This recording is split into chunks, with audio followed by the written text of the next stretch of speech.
Boa noite, irmãos e amigos que participam dessa corrente de amor e luz. Nos unimos nesse momento para mais uma leitura do nosso Evangelho segundo o Espiritismo. Vamos elevar nosso pensamento a Deus, a Jesus, que todos nós possamos receber a assistência dos bons espíritos para termos um bom entendimento dessa lição. Do capítulo 21, haverá falsos cristos e falsos profetas. Não creais em todos os espíritos. Itens 6 e 7. Item 6. Meus bens amados, não creais em qualquer espírito. Experimentai se os espíritos são de Deus. Porquanto muitos falsos profetas se tem levantado ao mundo. João, primeira epístola, capítulo 4, versículo 1. Item 7. Os fenômenos espíritas, longe de abonarem os falsos cristos e os falsos profetas, como algumas pessoas apraz dizer, golpe mortal desfere neles. Não peçais ao Espiritismo prodígios nem milagres, porquanto ele formalmente declara que os não opera. Do mesmo modo que a física,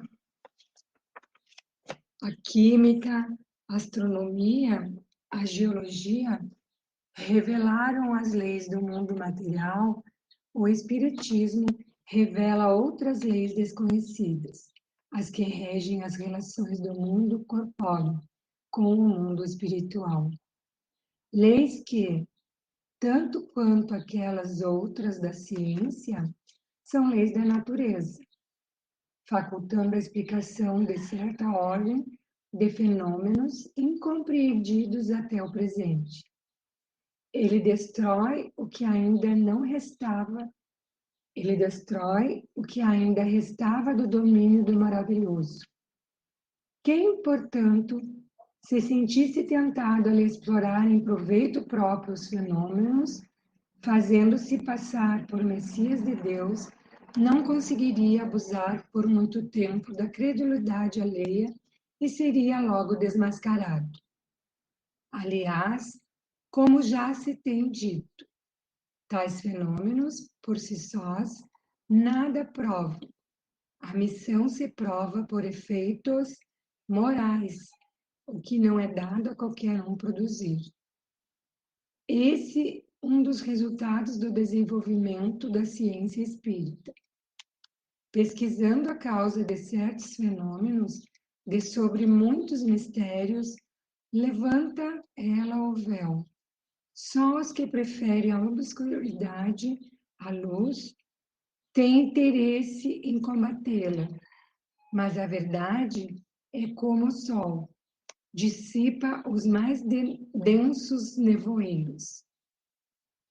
O Espiritismo revela outra categoria bem mais perigosa de falsos cristos e de falsos profetas, que se encontram não entre os homens, mas entre os desencarnados, a dos espíritos enganadores, hipócritas, orgulhosos e pseudo-sábios, que passaram da terra para a erraticidade e tomam nomes venerados para, sob a máscara de que se cobrem, facilitarem a aceitação das mais singulares e absurdas ideias.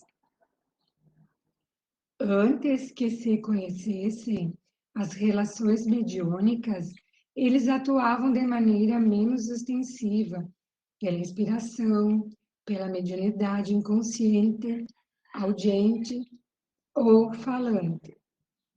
É considerável o número dos que, em diversas épocas, mas sobretudo nestes últimos tempos, se hão apresentado como alguns dos antigos profetas, como Cristo, como Maria, sua mãe, e até como Deus. João adverte contra eles os homens, dizendo: meus bem amados, não acrediteis em todo espírito, mas experimentai se os espíritos são de Deus, porquanto muitos falsos profetas se têm levantado no mundo. O Espiritismo nos faculta os meios de experimentá-los, apontando os caracteres pelos quais se reconhecem os bons espíritos, caracteres sempre morais, nunca materiais. É a maneira de se distinguirem dos maus os bons espíritos que, principalmente, podem aplicar-se essas palavras de Jesus. Pelo fruto é que se reconhece a qualidade da árvore. Uma árvore boa não pode produzir maus frutos, e uma árvore má não os pode produzir bons. Julgam-se os espíritos pela qualidade de suas obras, como uma árvore pela qualidade dos seus frutos. Bom, irmãos, é uma lição bem clara e, como todas as outras, nos traz grande ensinamento. Que precisamos analisar as comunicações, pensar bem antes de nos deixarmos enganar, de refletirmos se aquela mensagem, se aquela comunicação está trazendo os ensinamentos do Cristo, se tem caracteres morais. Se não for assim, nós já sabemos que não deve ser de bons espíritos, de mãos que estão para nos auxiliar e nos trazer as mensagens que precisamos para crescer, para aprender mais nessa caminhada. Aproveitando esse momento, vou fazer uma leitura do livro Vivendo o Evangelho de André Luiz, reforçando, o que a gente acabou de ler. Como acontece no mundo corpóreo, no outro lado da vida também existem inúmeras opiniões à sua volta, e sugestões alcançam-lhe a mente sob a forma de ideias e impulsos. Amor ou ódio, descrença ou fé, preguiça ou trabalho, fraqueza ou coragem, violência ou brandura, comodismo ou esforço, intolerância ou compreensão, desespero ou esperança, desânimo ou otimismo, vingança ou perdão, cólera ou paciência, aflição ou calma. É claro que o caminho a seguir depende de você, mas não esqueça a recomendação do apóstolo João e analise sempre se esta ideia ou aquele impulso estão de acordo com as lições do Evangelho.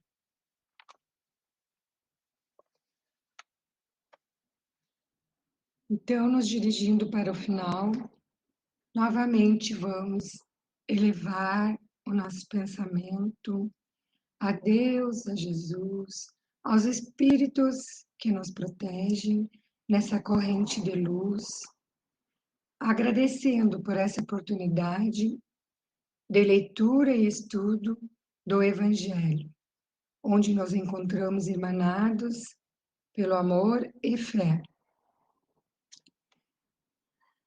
Que os espíritos que se encontram em sofrimento no plano físico ou espiritual sejam envolvidos nas vibrações de amor, de esperança e de paz.